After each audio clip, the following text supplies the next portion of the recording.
Cette boule au ventre là, chaque matin avant même de commencer la journée. Et puis cette fatigue qui pèse, qui ne part jamais, même quand on a l'impression d'avoir dormi. Ça parle à beaucoup de monde ça. On a tellement l'habitude de se dire que le stress, c'est dans la tête, que c'est juste une question de pensée à gérer. Mais et si on se trompait de cible? Si la vraie clé pour sortir de ce brouillard permanent, la racine du problème en fait, elle était ailleurs. Et si tout venait de notre ventre? Alors oui, ça peut paraître surprenant, je sais, mais c'est pourtant au cœur des recherches des spécialistes du Centre du bien-être. C'est eux qui ont mis le doigt sur cette connexion cachée, ce dialogue secret entre deux parties de notre corps. Un dialogue qui pilote en fait notre stress et la qualité de notre sommeil. Allez, c'est parti, on va plonger ensemble dans cette analyse pour comprendre ce fameux lien secret entre le ventre et le cerveau. Et surtout, on va voir comment il peut devenir la solution qu'on cherche tous contre le stress chronique et ces nuits bien trop agitées. Pour commencer, parlons de cette sensation d'être coincé, de tourner en rond sans vraiment savoir pourquoi. Les spécialistes du Centre du bien-être, ils appellent ça le cercle vicieux secret. Et on va voir, c'est un mécanisme qui s'entretient tout seul. Alors, imaginez un peu le scénario, la journée commence et paf, le stress, l'anxiété sont déjà là. Ce stress, il a un impact direct sur notre système digestif. Ça perturbe l'intestin. Ensuite, un intestin qui va mal, il affecte directement la qualité du sommeil. On dort mal, le sommeil n'est pas réparateur. Et bien sûr, le lendemain, après une mauvaise nuit, on est beaucoup plus sensible au stress. La boucle est bouclée. Et le pire, c'est que chaque jour, ce cycle devient un peu plus fort. Ok, mais comment est-ce possible? Comment le ventre peut-il avoir autant de pouvoir sur nous? Eh bien, la réponse, elle se trouve dans un concept absolument fascinant, l'existence de notre deuxième cerveau. Et attention, ce n'est pas juste une jolie métaphore, c'est une vraie réalité biologique. Accrochez-vous bien, dans notre intestin, il y a entre 200 et 600 millions de neurones. Je répète, des millions. C'est autant et parfois même plus que dans toute la moelle épinière. C'est juste incroyable. On a là un véritable centre de commande qui pense, qui ressent et qui communique sans arrêt. Et cette connexion, elle a un nom scientifique, c'est l'axe intestin-cerveau. Pour se le représenter, c'est simple. Il faut l'imaginer comme une sorte d'autoroute de l'information super rapide qui relie en permanence nos deux cerveaux. Et c'est cette autoroute qui joue un rôle direct sur notre humeur, notre niveau de stress et bien sûr la qualité de notre sommeil.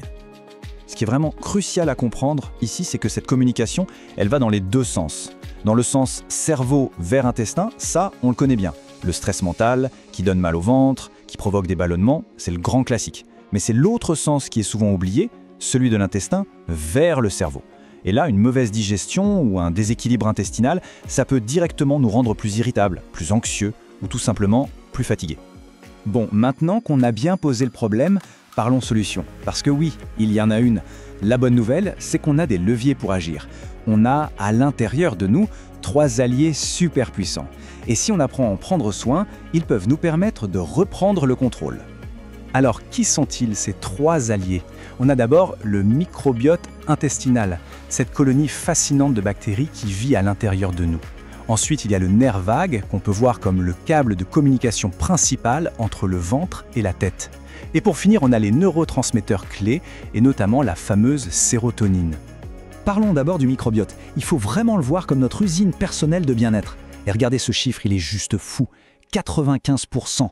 95% de notre sérotonine, l'hormone de la sérénité, du bien-être, n'est pas produite dans le cerveau. Non, elle est fabriquée dans notre intestin par toutes ces petites bactéries. Deuxième allié, le nerf vague. C'est lui, le messager principal. Et là encore, un chiffre qui change tout. 80% des infos qui passent par ce nerf vont dans un seul sens, de l'intestin vers le cerveau. Pour le dire simplement, notre ventre parle beaucoup plus à notre tête que le contraire. Ce qui se passe en bas a donc un impact absolument énorme sur ce qui se passe en haut. Du coup, prendre soin de ce nerf vague, c'est un peu comme si on entraînait un muscle, le muscle du calme. Quand il est en bonne santé, on parle d'un bon tonus vagal. Il active le mode repos et digestion de notre corps. Et le résultat est direct, c'est mécanique, moins d'anxiété et un sommeil bien plus profond, bien plus réparateur. Et on en arrive au 3e point, celui qui relie tout. Le stress chronique, cette pression qu'on ressent au quotidien, a un effet chimique très concret. Il vient vider nos réserves de sérotonine. Et là, c'est la double peine. Moins de sérotonine, ça veut dire moins de sérénité, évidemment, mais aussi, et c'est ça qui est crucial, moins de matières premières pour fabriquer la mélatonine, l'hormone du sommeil. Et voilà, on a le lien direct chimique entre le stress de la journée et les insomnies de la nuit. Alors, la grande question, comment on fait pour briser ce cycle infernal? L'idée, ce n'est pas de tout révolutionner du jour au lendemain. Ça ne marche jamais. Non, l'idée c'est de poser des premières briques, des fondations. Et pour ça, voici 5 actions vraiment simples mais très puissantes pour commencer à agir. Première action, pendant 3 petits jours, tenir un journal pour noter les liens qu'on observe entre sommeil, stress et digestion, juste pour prendre conscience. Deuxièmement, identifier ces 3 signaux d'alerte personnels, ceux qui disent « attention, la limite approche ». Troisième action, super simple, ajouter un seul aliment fermenté par semaine, un yaourt, du kéfir, peu importe, pour chouchouter son microbiote. Quatrièmement, juste avant de dormir, pratiquer la respiration 4-6. On inspire sur 4 temps, on expire sur 6. C'est magique pour activer le nerf vague. Et enfin, cinquièmement, juste essayer de dîner 30 minutes plus tôt pour alléger le travail de la digestion pendant la nuit. Chacune de ces actions, prises séparément, peut sembler toute petite, presque insignifiante. Mais mises bout à bout, elles envoient un signal vraiment puissant à tout notre système. Elles commencent dès aujourd'hui à rééquilibrer cette fameuse autoroute intestin-cerveau et à remettre un peu de calme dans la machine. Voilà. Ces premières actions, c'est vraiment le point de départ. Ce sont les fondations.